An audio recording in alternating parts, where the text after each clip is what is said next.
Welcome to the show. We spend a lot of time exploring the intersection of modern behavioral psychology, neuroscience, and, well, some incredibly enduring philosophical traditions. But today's focus is, it's incredibly personal. Yeah, it really is. We're getting right to the core of it today. We really are. We are targeting this profoundly universal human experience. I want you, the listener, to picture this. It's that exact moment when you find yourself standing at the absolute base of a monumental ambition. Right. You were just looking up at this towering peak. Exactly. Maybe you are trying to cultivate an entirely new way of living, or perhaps you're hoping to attract a deeply profound, resonant relationship that just changes your entire day-to-day life. Or maybe it is the desire to generate an endless tide of resources. Yes, a level of abundance that completely rewrites your daily existence and gives you total freedom.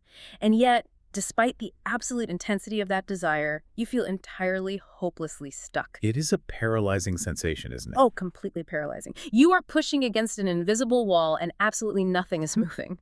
And it's incredibly common. The disconnect between the vividness of your internal vision and the stubborn immobility of your external world, well, that is really where the vast majority of human frustration is born. For sure. People completely exhaust themselves in that gap. They do. They burn out entirely, just trying to bridge it. They really do. I mean, people use sheer brute force. They use wishful thinking. They read some motivational quote and just decide to push harder against that wall. Which is exhausting and usually pointless. Right. But that is exactly what our mission is today. We are here to uncover the hidden mechanics of materializing a desired reality. Because instead of relying on brute force or sheer willpower or, empty hope, there is actually a systematic, almost scientific methodology for altering your life circumstances. There really is. We were talking about objective mechanics here. Exactly. We want to figure out the psychology and the hidden architecture behind why we get stuck and how to actually move forward. Precisely. We are moving away from the realm of the mystical and firmly into the realm of the mechanical and psychological. It's about understanding the physics of human experience, really. The physics of it, I love that. Yeah, because when you understand the underlying machinery of your own mind, you stop kicking the machine out of frustration and you start pull the correct levers. Okay, let's unpack this, because to really grasp how this machinery works, I want to start with a very grounded physical scenario. Sounds good. Let's hear it. I think it perfectly encapsulates the core error we all make when we are trying to force a massive change. So, picture yourself walking into a training hall, right? A typical gym. Okay, I'm picturing it. Let's say you've been engaging in physical training for a good stretch of time. You have developed a steady rhythm. You are consistently and comfortably lifting a familiar, substantial weight. Right. You've mastered this specific magnitude of resistance. Exactly. It's routine, it's safe, your body knows exactly what to do. And in that routine, you've established a sense of baseline competence. Your physical structure, your muscles, your central nervous system, your joints has fully adapted to that specific demand. Yeah, it's a comfortable spot to be in. It is. You are in a state of physiological equilibrium. But as we see so often in human behavior, equilibrium can sometimes breed a rather dangerous kind of overconfidence. Oh, absolutely. The ego just creeps right in. So, fueled by this sudden, intense desire for rapid glory, you look at this familiar weight and decide it is simply no longer enough. Right. You get bored or you get impatient. Totally impatient. You watch a motivational video, you feel momentarily invincible, and you look at a massive, unprecedented amount of weight on the other side of the gym. Something far, far beyond your conditioned capacity. Yes. And you make a fateful decision. You decide to bypass the slow, gradual progression that got you this far. You just march over, completely abandon any safety net or protective measures, and attempt to lift this immense burden entirely alone. This is the classic moment of hubris. What's fascinating here is the sheer audacity of the attempt. It really is audacious. It is a complete disregard for the conditioned boundaries of your own current reality. I mean, you are demanding an instantaneous leap in physical capacity without having built the underlying structural integrity to actually support it. And here's the insidious part, right? At first, there's this fleeting moment where it seems like the gamble might actually pay off. The adrenaline rush. Exactly. You step up to the massive weight, you exert every single ounce of your willpower, every fiber of your being, your adrenaline completely spikes. And miraculously, purely off that adrenaline, you manage a solitary triumphant motion. You move the weight once. You move it once. And in that single isolated second, you feel a supreme, almost superhuman status. You feel undefeated. But an isolated burst of adrenaline is, well, it's a survival mechanism, right? It is not a sustainable system. Not at all. It's absolutely not the same as having sustained systemic capacity. Not even close. Because then comes the inevitable climax. Flushed with that momentary victory, you attempt a successive, exhausting maneuver. You try to do it again. You try to replicate the motion, thinking, oh, I've got this now. And that is when the reality of your physical limitation violently asserts itself. Everything just gives out. Completely. Your physical capacity utterly fails, the muscles give out, the structural support of your lower back collapses, and that colossal mass comes crashing down directly upon you. Oh, man. It's a near catastrophic failure. The moment transforms instantly from superhuman glory into this intense, terrifying struggle just to avoid serious injury. Yeah, it's a profound and very visceral illustration. Yeah, and right. what's fascinating here is that this physical disaster is the exact, precise reflection of what happens in the unseen architecture of the human mind. Wait, really? Oh, absolutely. Yeah. It's what happens when people attempt to instantly transform their reality. Hold on, so you're saying the physical collapse maps perfectly to our internal psychological ambitions? Flawlessly. I mean, the crushing burden in the training hall is identical to the crushing burden of a grandiose, unconditioned desire. Okay, walk me through that. Well, when you attempt to bite off an insurmountable magnitude of change, let's say you tried to leap directly from a state of complete prolonged scarcity to an endless overflowing tide of abundance. Right, from 0 to 1,000,000 overnight. Exactly. Or leaping from enduring a long, painful cycle of toxic interactions to immediately demanding perfect, harmonious serenity in your relationships. Yeah, expecting it to just fix itself instantly. Right. When you do that, you are attempting to lift an unprecedented psychological weight without the internal structural integrity to support it. So your internal system just, what, fails? The system flat out rejects the command. The result is an identical crushing failure, just internalized. Oh, wow. So how does that look in real life? It manifests as a profound psychological struggle. It shows up as severe burnout, crippling anxiety, or, the very reality you were trying to escape crashing back down upon you with even greater intensity. So you end up worse off than when you started. Usually, yes. You end up paralyzed under the weight of an expectation your internal nervous system simply cannot bear. Hold on, that completely contradicts almost everything we're taught, doesn't it? It definitely goes against the mainstream narrative. I mean, every motivational speaker, every self-help guru out there says, aim for the absolute highest peak, accept no limits. Dream as big as humanly possible. Right. 10x your life and all that. Yeah. So if I scale back my ambition, aren't I just settling? Like, why does holding a grand sweeping vision suddenly result in our circumstances crashing down on our heads? That's a crucial pushback. And it's exactly where the popular narrative gets it dangerously wrong. Okay, explain that. It's not about limiting your ultimate destination, right? You can absolutely still aim for that towering peak.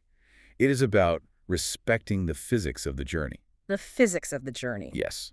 Because to understand why the grand vision crushes the unprepared mind, we have to entirely redefine what it actually means to shape or materialize reality. Because we've been taught the wrong way. We've been culturally conditioned to view this process as an exercise in forceful manipulation. Right, like we're trying to literally bend the external world with our minds. Like if I just furrow my brow and concentrate hard enough, the physical objects around me will shift. The bank account will magically fill up. Exactly. The perfect partner will just manifest at my door because I thought about it really hard. And that is a fundamental misunderstanding of the mechanics.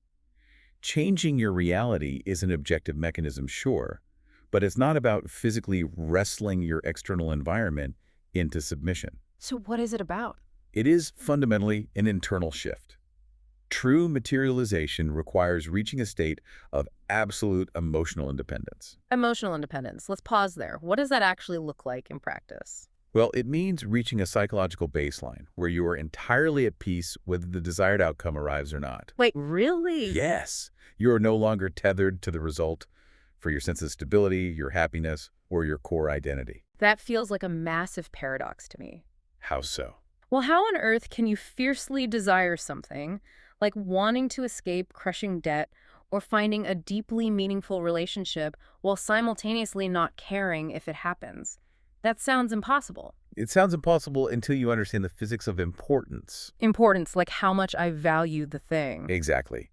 Whenever we place a massive, overwhelming level of necessity on an outcome, we're generating an excess of importance. In psychological terms, you are creating massive internal friction and desperation. Okay, I think I see where you're going with this. It makes me think of holding something incredibly delicate. Oh, like what? Imagine you're holding a fragile, ancient piece of glass. If you decide that this piece of glass is the most vital, essential thing in your existence, your instinct is to grip it tightly, right? To fiercely protect it. Right, you'd clench your hand around it. But the harder you grip, the more tension you create. Your knuckles turn white, and eventually the sheer pressure of your desperate grip shatters the glass into 1,000 pieces. Yes, exactly. Whereas, if you simply hold it gently, resting in an open palm, it remains perfectly intact and secure. The object is still yours, you still possess it, but that destructive tension is completely gone. That is a brilliant, beautiful analogy. Extreme need, that tight, frantic grip you just described, always indicates excessive importance. And that's a bad thing in this context. It's a destructive thing. Yeah. Because in the mechanics of reality, this excess importance actually creates a vast, energetic void between you and your desire. A void, like a gap. Yes. The more you desperately need it, the more your nervous system registers a state of lack. You're essentially broadcasting the reality that you do not have it. Ah, so you're constantly reinforcing the absence of the thing. Precisely. This creates immense resistance. Right. Releasing that tension, opening the palm, like in your analogy, is what collapses the void. It removes the psychological resistance. So going back to our individual in the training hall, when they stepped up to that colossal weight, the very fact that they were risking their safety, the sheer desperation and adrenaline of the attempt, that created an immense chaotic tension in their nervous system. Yes, precisely. It was all force and no alignment. But to truly understand why the mind completely rejects that sudden massive leap, we have to look at the cognitive framework of our reality, the subconscious mind. Okay, let's talk about the subconscious. People tend to think the subconscious is this infinite, magical, formless space that just accepts whatever you tell it. Right, like a genie in a bottle. Exactly. But it's not. At any given moment, your subconscious is actually confined to a specific box. It operates within a rigid frame of reference that has been heavily conditioned by the passage of eras, by every past experience, trauma, and routine you have ever lived through.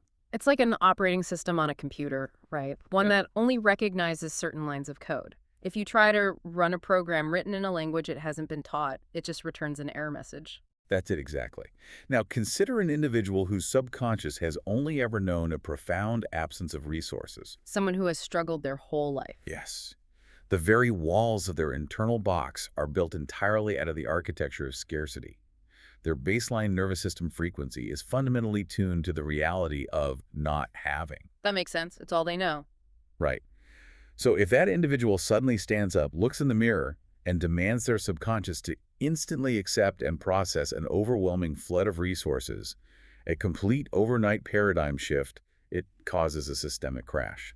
So what does this all mean neurologically? It means you are essentially taking a massive industrial-grade power cord and trying to plug it into a delicate 12-volt mechanism. That's exactly what's happening. The circuits overload and fry. Trying to force the subconscious far beyond its conditioned boundaries causes the brain's alarm system, the amygdala, to violently reject the command. It sees it as an attack. It sees it as a fundamental threat to survival. The subconscious looks at the demand for an endless tide of abundance, compares it to its deeply ingrained blueprint of scarcity, and determines that the demand is dangerous. Because it's unfamiliar. Yes, it perceives a massive gap between reality and expectation, and it registers that gap as cognitive dissonance. It's a literal error in the code. Oh, wow. That perfectly explains a phenomenon I think almost everyone listening has experienced at some point. What's that? You know when you read a self-help book and it tells you to stand in front of a mirror and recite these massive, sweeping affirmations? Yeah, the mirror affirmations. Right. You stand there currently experiencing a total lack of resources. Maybe you're struggling just to keep the lights on. And you force yourself to chant out loud, "I am a beacon of infinite wealth. Riches flow to me effortlessly." But how does that? Terrible. The whole time you're saying it, your stomach is turning in knots and you feel incredibly overwhelmingly silly. You feel like a complete imposter in your own bathroom. Yes. That feeling of silliness is not just a passing emotion. It's not a lack of commitment on your part. It's not. No, It is a precise mechanical feedback loop. It is the very real friction of the systemic crash we're talking about. Oh, really? When you feel silly, you're experiencing acute cognitive dissonance. You are actually emitting a physiological frequency of inauthenticity. Your body knows you're lying. Your body is literally releasing stress hormones because it feels like it's being forced to lie. Mm. You are energetically broadcasting the fact that you absolutely do not believe what you are saying. Wow. And because the subconscious operates via an impersonal, fundamental energy, it reads your physiological state, not your vocabulary. Yep. It responds entirely to the frequency of the doubt. That's staggering. So the affirmation is actually reinforcing the scarcity because the underlying biological feeling is, this is a lie, I am unsafe. Yes. Attempting to fight against this underlying current, attempting to overpower the conditioned subconscious with brute force denial is a guaranteed failure. Because the subconscious is just too strong. It is immensely powerful.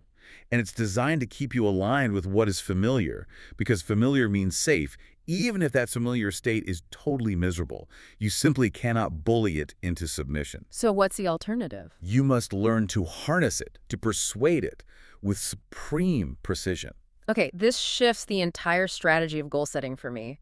If we can't fight the subconscious and we can't leap over our current conditioning without triggering a system crash, how do we ever move forward? We have to be strategic. Right, but how do we build the psychological capacity to hold that grand vision without the sheer weight of it crushing us like the guy in the gym?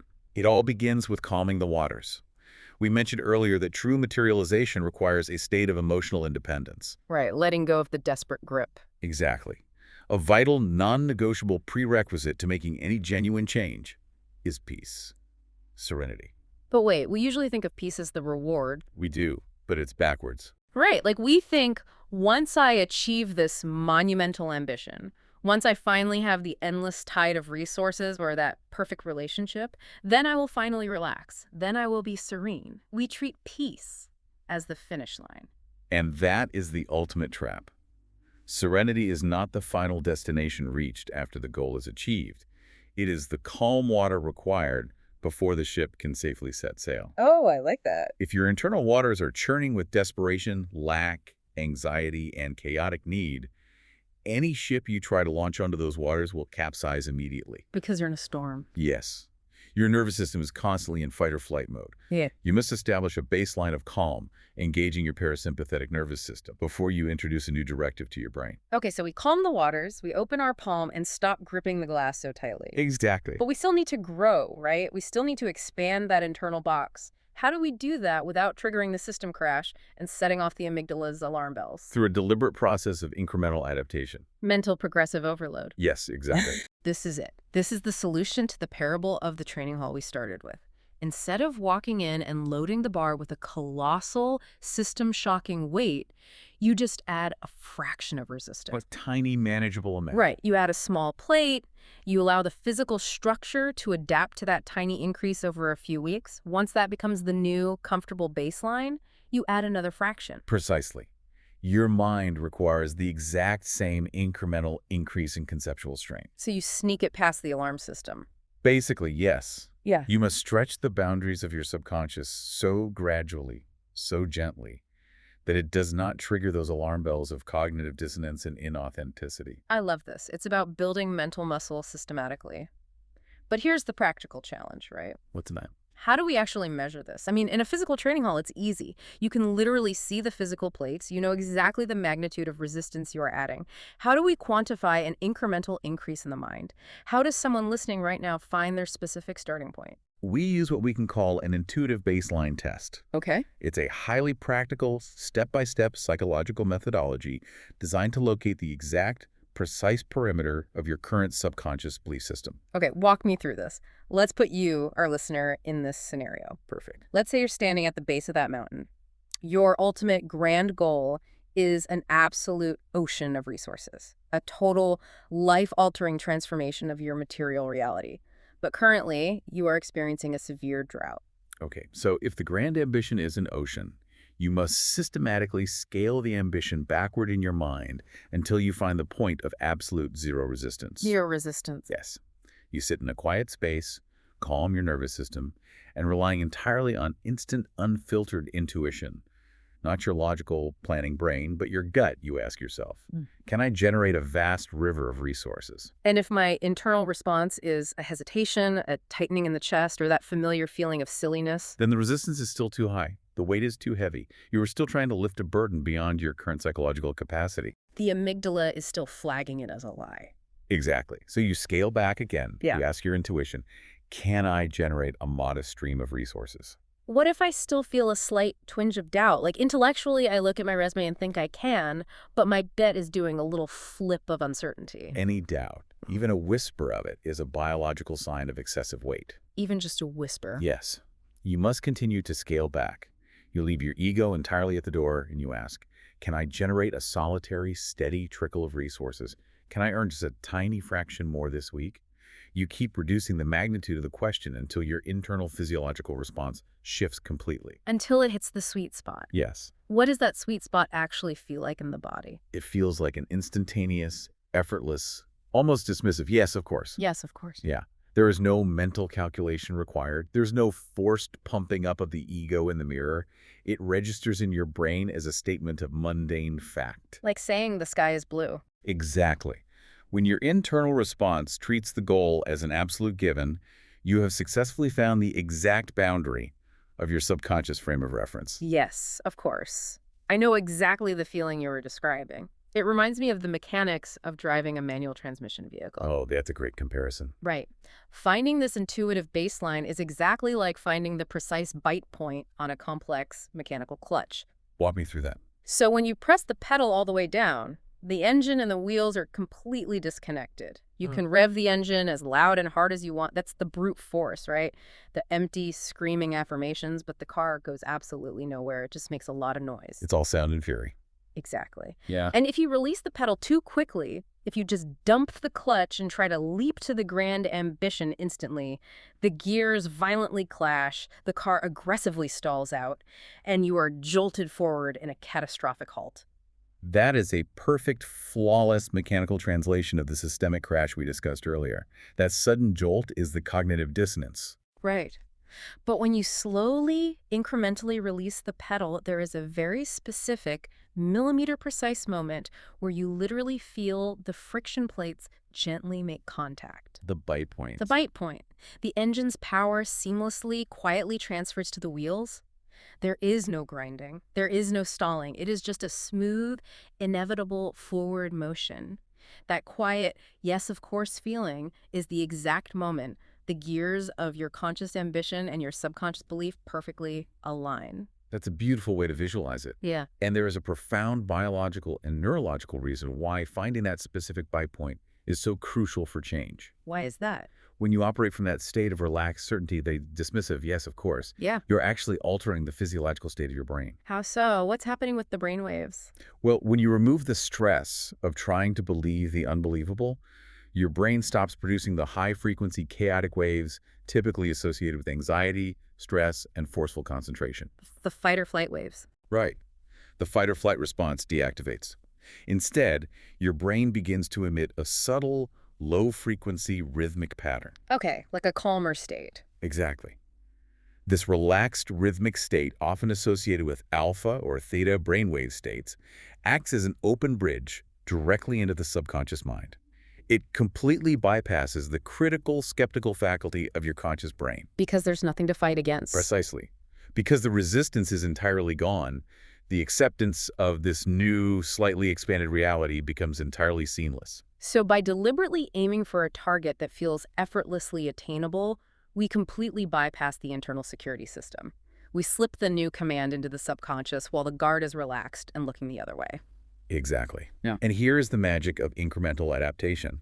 Once that new, slightly expanded target is achieved in reality, your subconscious boundary expands permanently. The box gets bigger. The internal box gets larger. What was once the absolute edge of your capacity is now your secure, boring baseline. Then, you simply repeat the process. You find the next, yes, of course, you find the new friction point on the clutch. Here's where it gets really interesting, because when we hit that yes, of course moment, What we are really experiencing in our bodies is a pure, unadulterated dose of confidence. Yes. We don't just hope we can do it, we just simply know we can. And that confidence is the ultimate currency of this entire process. It is the absolute catalyst for reality manipulation. It's that important. Let me state this with absolute clarity because it's the fulcrum on which everything turns. There is no materialization without absolute conviction.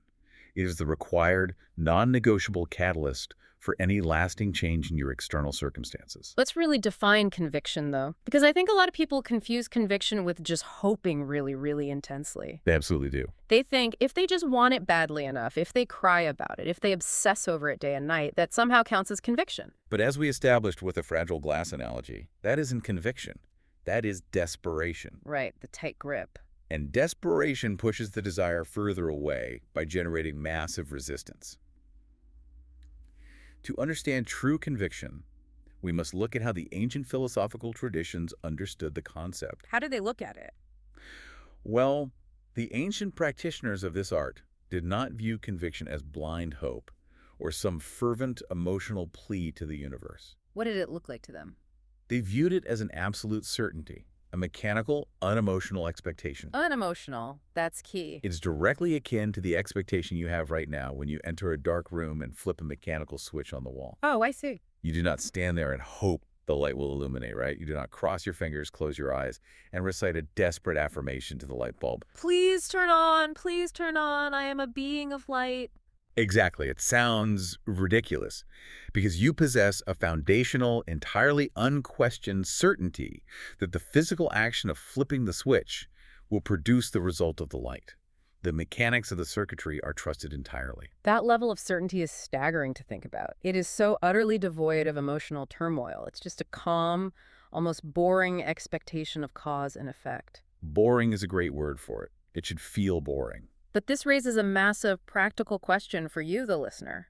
How do we generate this catalyst? How do we build that level of absolute mechanical certainty if our current everyday reality has us feeling completely powerless, broke, or defeated? That's a fair question. Right. Where does that kind of unshakable confidence actually come from? I'll tell you where it absolutely does not come from. Yeah. It does not come from external validation, it doesn't come from a cheering section, and it doesn't come from someone telling you that you are capable. So what is the root? The foundational root of all true confidence, the soil it grows in, is self-trust. Self-trust. Okay, let's unpack this thoroughly. Because that sounds like one of those buzzwords that's incredibly easy to say on a show, but incredibly difficult to quantify in real life. It gets thrown around a lot, sure. What do you mean by self-trust in this specific mechanical context? Self-trust is the deeply ingrained, historically proven belief that you will execute the commands you give to yourself. Okay, so a proven track record. Yes. It is a literal currency that you accumulate over time in your nervous system, and it is forged exclusively in the quiet crucible of self-mastery. Self-mastery, meaning the ability to control your own internal environment, your impulses, before you ever attempt to control the massive external world. Precisely. It is the deliberate, repeated exercise of your conscious will over your base, comfort-seeking impulses. So we are moving far away from just visualizing vast wealth on a vision board and moving towards something entirely grounded in the grit of daily life. Very grounded. Give me a visceral example of how we actually forge this currency. The beauty is that it is entirely grounded in the mundane. It is the simple act of making a micro-commitment to yourself and honoring it, regardless of the environmental friction or how you feel in the moment. Okay, let's paint a picture. So it's committing to your physical training routine. Okay, yeah. And when the morning arrives, the alarm goes off at 5 a.m., the sky outside is absolutely pouring rain, the temperature has plummeted, and every single fiber of your comfort-seeking mind is screaming at you to hit snooze and stay in the warm bed. But you execute the command anyway. You do it regardless of the feeling. You get up, you put your shoes on, you train, not because that single isolated training session will magically transform your physique that day, but because the very act of overriding your comfort builds a tangible deposit in the vault of self-trust. Exactly. You are proving to your brain that your word is law. Your word is law. Or it can be even smaller than that. It is executing the most mundane, unglamorous tasks on your agenda simply because you promised yourself you would do them. Like what? It is finally cleaning the spare room, organizing the chaotic files on your computer, abstaining from a specific distraction like scrolling social media for an hour. It is the absolute alignment of your spoken word and your physical action. Yes. And if we connect this to the bigger picture, the logic is absolutely inescapable. You cannot possibly expect to command the vast, complex mechanics of your external reality if you are demonstrably incapable of commanding your own physical vessel. Oh, that makes total sense. Let's look at the biology of it. Yeah. If you tell yourself you will wake up early and you consistently hit snooze and fail, you are actively teaching your subconscious mind that your word carries no power. Oh, that is chilling. Teaching your subconscious that your word carries no power. That really hits hard. It's true, though. It is a systemic, progressive degradation of your own internal authority. So you're basically training yourself to be powerless. Exactly. Think about it. If your subconscious knows, based on years of empirical data, that you cannot even govern a simple daily habit like drinking a glass of water every morning, why on earth would it ever align with your grand command to generate a vast tide of resources? It wouldn't. It views your massive commands as empty, annoying noise because your micro commands are consistently abandoned at the first sign of friction. But the reverse of that equation is equally true, right? Yeah. Every single kept promise, no matter how ridiculously small, is a deposit. Every single one. Every time you say, I'm going to read 10 pages, and you do it, you're building evidence. A direct neurological deposit into the vault of self-trust. You are literally wiring the neural pathways of self-efficacy. And this currency of self-trust is highly liquid. Meaning it transfers. Yes. It converts directly into the confidence required to shape external circumstances. The macrocosm is always a reflection of the microcosm. If you master the small, quiet internal space, the massive external space slowly begins to yield to your authority. Okay, so we are building the mental muscle incrementally. We are carefully finding the exact clutch bite point of our ambition where there's no resistance. We are rigorously forging the currency of self-trust through daily, mundane self-mastery. Right. We are building the internal machinery. Exactly. But how do we test it out in the real world? How do we know these invisible psychological mechanics are actually starting to turn in our favor before we risk going for the monumental ambition? This is where we must move into the final, highly practical phase of this methodology. We begin conducting continuous, deliberate reality experiments. Reality experiments, I love the sound of that. This sounds like taking the machinery out of the garage for a test drive. Precisely. We need to make the invisible string connecting your internal cognitive focus to external physical occurrences visible to you. We need proof. We need to gather undeniable empirical evidence for your brain that your mind is actively interacting with your environment. How do we set up this laboratory? What is the specific protocol for a listener wanting to try this today? The process requires selecting a target that is completely emotionally neutral, but highly, highly specific. Emotionally neutral, why is that important? This is crucial. We are entirely removing the importance factor we discussed earlier with the fragile glass. Ah, right.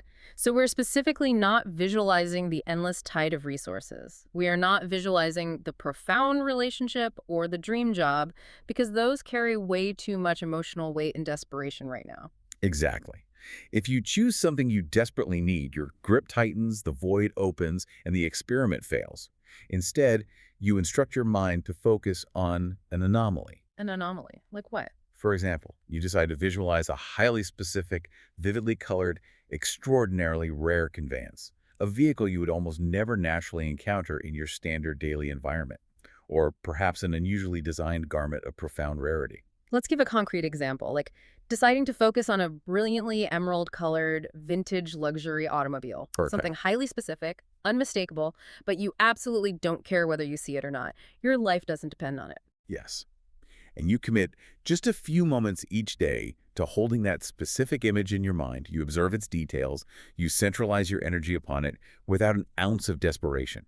You just casually, playfully invite it into your awareness. What exactly is happening in the biological machinery when we do this? Is this where we start magically bending reality? Not magically, mechanically.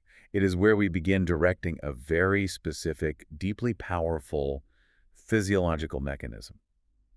Within the human brain, right at the brainstem, there is a complex network of neurons acting as a biological filter. Okay, a filter for what? Its primary function is to sort through the overwhelming, infinite flood of sensory data that bombards us every single second. Right, because if we consciously noticed every single blade of grass, the hum of every air conditioner, and every single fragmented conversation on a crowded street, our processing power would completely crash. We'd be paralyzed by data. Pre- The brain meticulously filters out what it deems unnecessary based on your current focus, your survival needs, and your past conditioning. It only allows information deemed relevant to reach your conscious awareness. So it edits our reality. It does. But by deliberately, repeatedly focusing your mind on that emerald-colored vintage vehicle, you are actively reprogramming that biological filter. You are inputting a new line of code. You're telling it this is important now. You are instructing it that this specific rare anomaly is now a high-priority target. You're basically handing the security guard at the door of your consciousness a new photograph and saying, look out for this. Yes. And suddenly, that filter begins to constantly, tirelessly, subconsciously scan your physical environment for a match to that internal image. And here is where the light bulb moment happens. Exactly. Because eventually, inevitably, you are just walking down a mundane street or looking out a coffee shop window, and suddenly, there it is. The exact, vividly colored, rare vehicle you have been casually holding in your mind drives right past you. It is a striking, undeniable encounter in the physical world. It's an incredible feeling. Okay, I have to step in and play devil's advocate here for a second. Because a skeptic, maybe even me on a cynical day, might look at that and say, wait a minute, that is just a trick of perception. Sure, they might. You didn't materialize that rare vehicle out of thin air. It didn't pop into existence because you thought about it. It was always going to drive down that street at that exact time. You just simply noticed it because your brain was primed to look for it. That is exactly what a skeptic would say. But the skeptic would be debating the philosophical mechanics of the manifestation while completely missing the entire psychological purpose of the exercise. Oh, really? So it doesn't matter. The distinction between whether you somehow bent the metaphysical fabric of reality to summon the vehicle, or simply directed your biological perception to perfectly align with its predetermined path, is entirely irrelevant at this stage of the training. It doesn't matter how it works, just that it did work. Just that you experience the connection. The true purpose of the reality experiment is not to prove to the world that you are a wizard. It is the experience of the light bulb moment itself within your own nervous system. It's the feeling. It is the visceral, undeniable, physical sensation of a synchronicity.